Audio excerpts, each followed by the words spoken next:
The ancient city is calling. Oh, arise, sons and daughters of the land. The king of the sea. My people, God bless you for coming on. Welcome to my channel, Edo Pride TV, where you get the whole news, the truthful news, and nothing but the truth. We know the cut, we know the remove, we know the add, join. So today, I'm just bringing another bomb. Same, there was, I brought in a FIJ report from Daniel Ojukwu. May God bless his soul. And it was all written. And then I also left the link on my on the comment section, but some people still found it difficult. They said, "Madam, you have to do video to break it part by part so that we can understand." Some just love visual learning. Okay, fine. But today you are lucky. Daniel Ojukwu has come out to tell the whole world verbally about his findings. So it's just to reiterate what he has written. Okay, so let's go along. And for you guys who like short video, this will not be area mama fault. You go bear with me. So please sit back and take a listen. Watch. Bear with me because this video will be a little longer. If it's not long, you not go understand the cocoa. There's no way I can remove or add my own.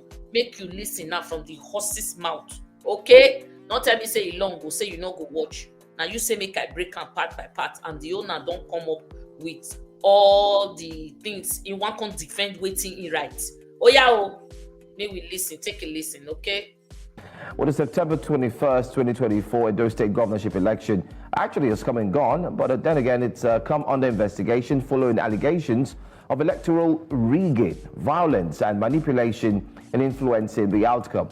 Though Deputy Inspector General of Police Frank Mba reported a peaceful electoral process, findings by Foundation for Investigative Journalism FIJ suggest significant irregularities during and also after the election. But here is what you should know. Now, INEC announced APC candidate Senator Monday Okpebolo as the winner with 291,667 votes, defeating PDP's Asuego Ighodalo and Labour Party's Olumide Akpata. However, it's been alleged that INEC announced results without certified copies for 12 wards, raising questions about the credibility of the figures. Violence was recorded in the gathering of Auchi, leaving an official injured, and also the results for some wards were reportedly replaced with uncertified documents. Furthermore, there was no control of overvoting and result manipulations. The FIJ reports that votes were cancelled in the most populated ward of Ipoba Oka without explanation, leaving 10,928 accredited voters disenfranchised. In Ego and Akoko Edo local governments, discrepancies were identified where votes were allegedly inflated in favor of APC, while PDP suffered deductions in several polling units. APC allegedly gained over 16,000 questionable votes across polling units, while PDP lost 4,000, leaving a 12,000 vote gap. Join us this morning to discuss the irregularities of the 2024 Edo elections and their implications is a senior investigative reporter at the Foundation for Investigative Journalism, FIJ, Daniel Ojukwu. Good morning, Daniel, and thanks for joining us on Breakfast Central.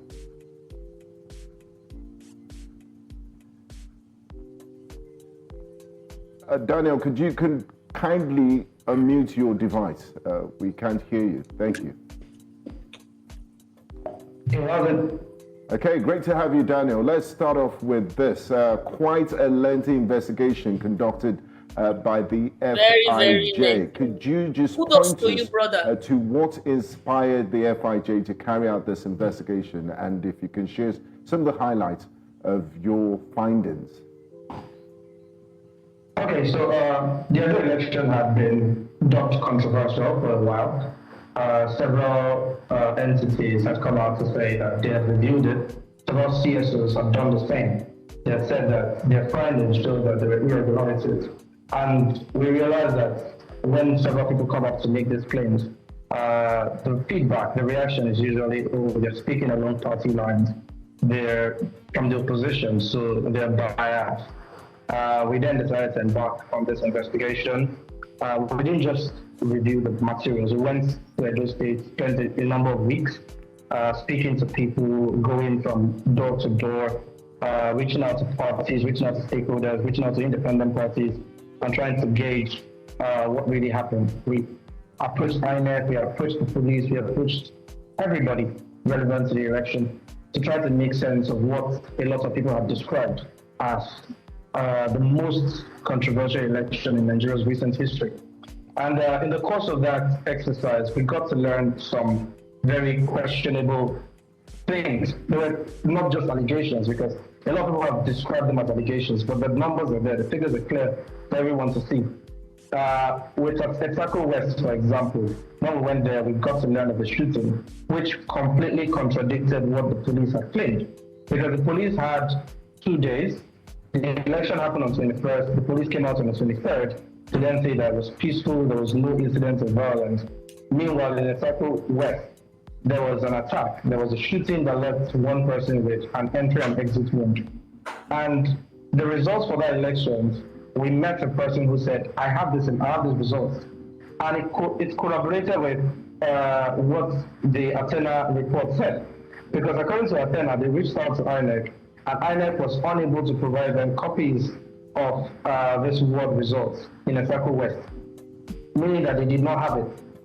And we found the person who had these results, because they said that during the shooting, they had to pick up these results and they're trying to keep them intact for INEC. But in the process of going all the way from Etako West to Benin, it's a 3-hour journey, to hand it over to INEC. They got to learn that INEC had already announced the result. When I hear that one, in the process of going from Esako to Benin with the result to go give INEC, the INEC did not have that result. So in that process, before they got to Benin, INEC already announced result. I tell you now that the INEC only announced what is in their head. The number Oshomole gave them is the number they announced, not the number that was present on the in the polling unit. So INEC just announced the numbers that were given to them. Shomole gave them those numbers and they announced it. So now they hear, so not be me talking. Yes, now we talk and say now Shomole because he masterminded the election, the rigging. Now he masterminded. He not go fit come out in for that cookie jar. We don't catch her now. It's just painful that they keep going on, claiming what does not belong to them. Now so then win. Oh yeah, continue. Now it's also suspect because INEC had delayed announcing Ikuba Oka and Orejo results because the results had not arrived. But they hurriedly announced the results for Etako West. Now in Ikuba Oka, INEC did not provide a reason for cancellation.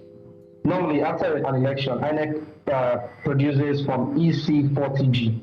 That EC40G is a form that documents reasons for cancellation. Why was this result cancelled? Why did the election not hold yet? We have the CTC for Form EC40G, and there was no reason for Ikoba Oka's Ward 10 results to be cancelled. No reason.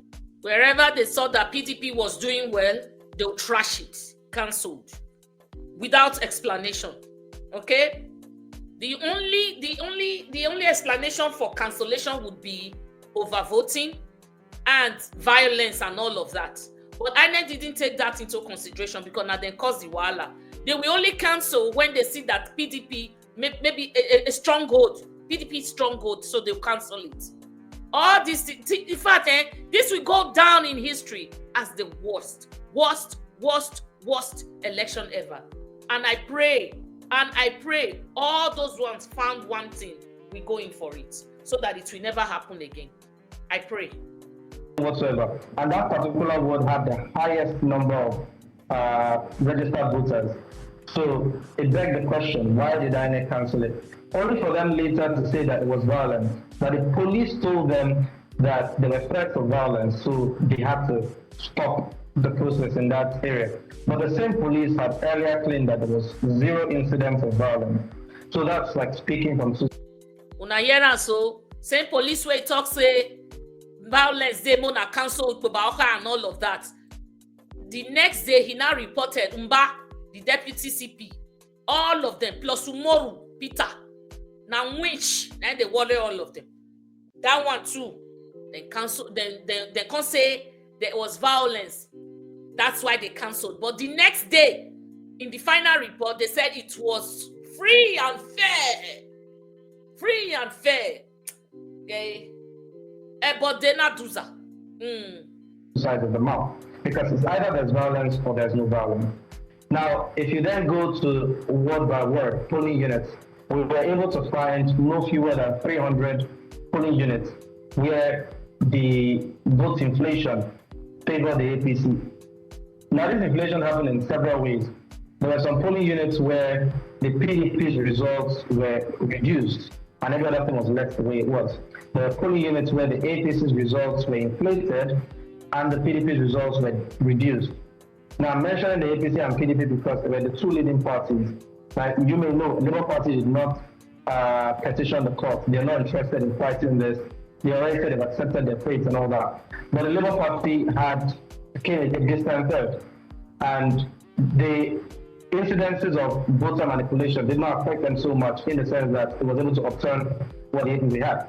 But with the two leading parties, the APC and PDP, there were cases where from EC8A, which is the polling unit's results, then the CTC from EC8A as well, Tavi, but on the CTC for EC8B, which is the ward collation, had an entirely different figure. So you could see 500 added to a result, you could see 400 added to a result, you could see 200. There was ridiculous inflation of results.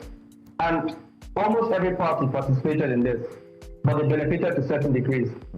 PDP had results that favored them, that is, inflated results that favored them at the polling units. But when they got to the ward level, those inflations were taken away from them, and then it was given to the APC. So it's no longer an allegation. These are results that INEC produced themselves. You could see the CTC, that's the certified true copy, which is INEC saying that this is what we have. This is what we relied on to declare this, to call this election. But the IREF portal, where the INEC results are collated and published, contains an entirely different thing.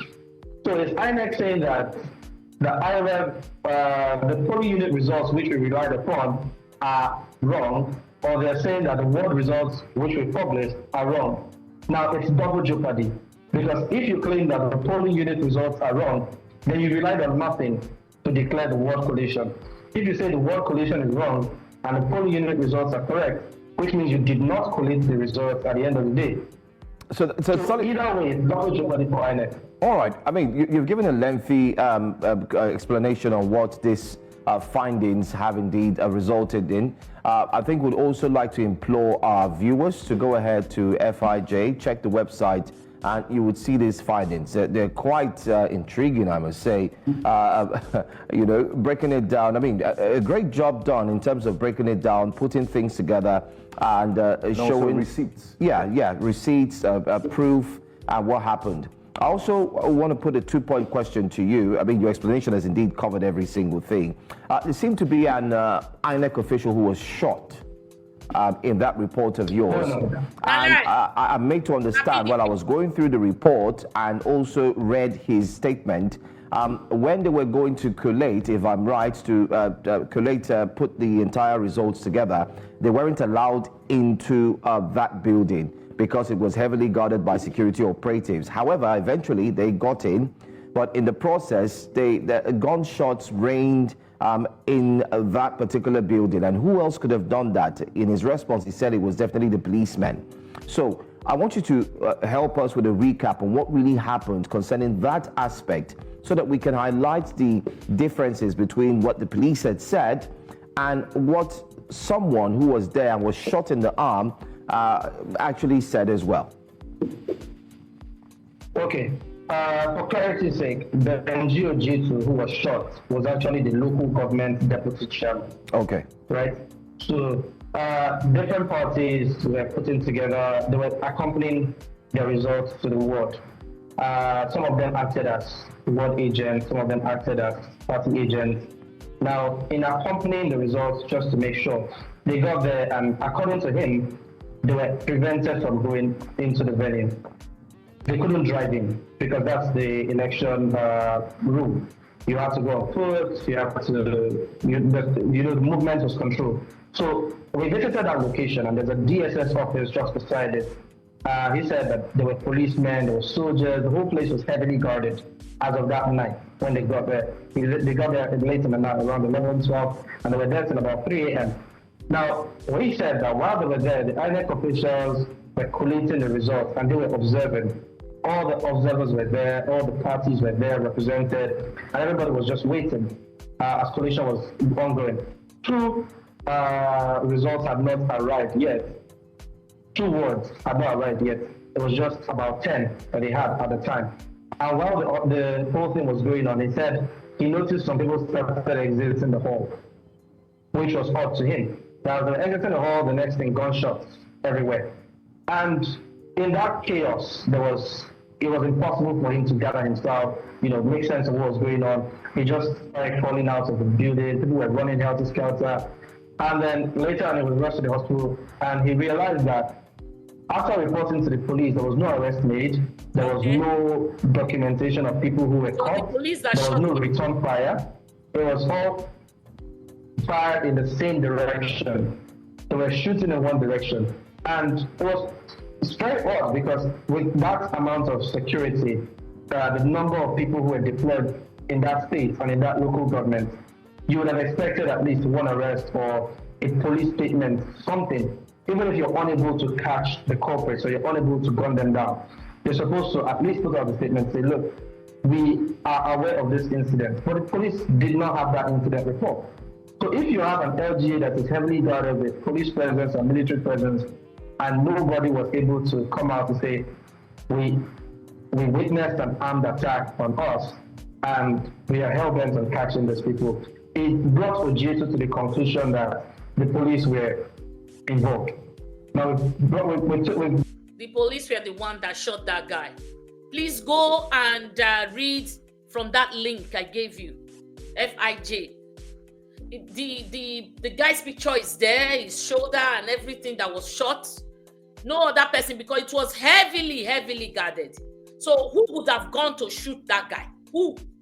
Except the police, who were highly compromised. Police working with INEC to favor APC. What kind of a country is this?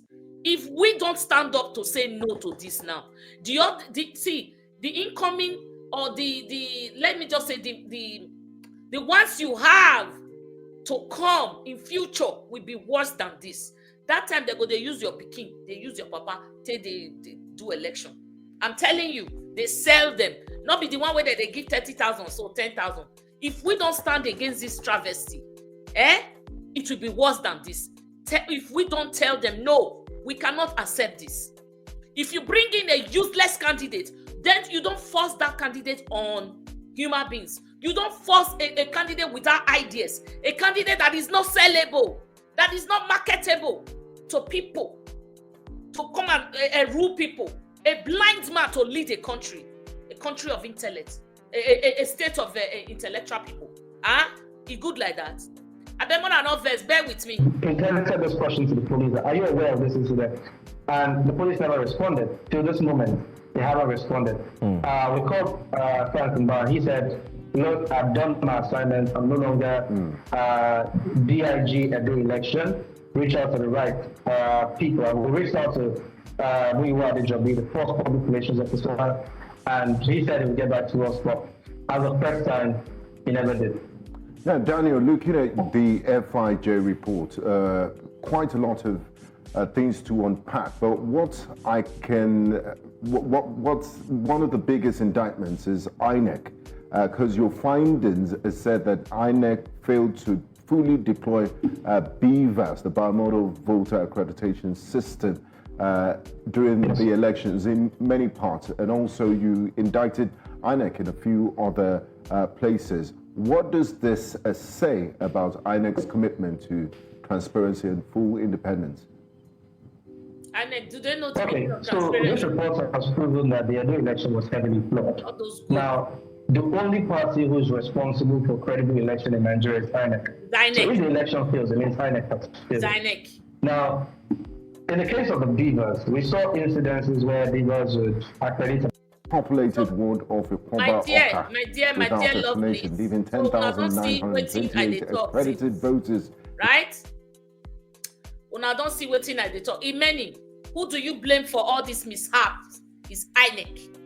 Who is responsible for election in Nigeria? Is INEC.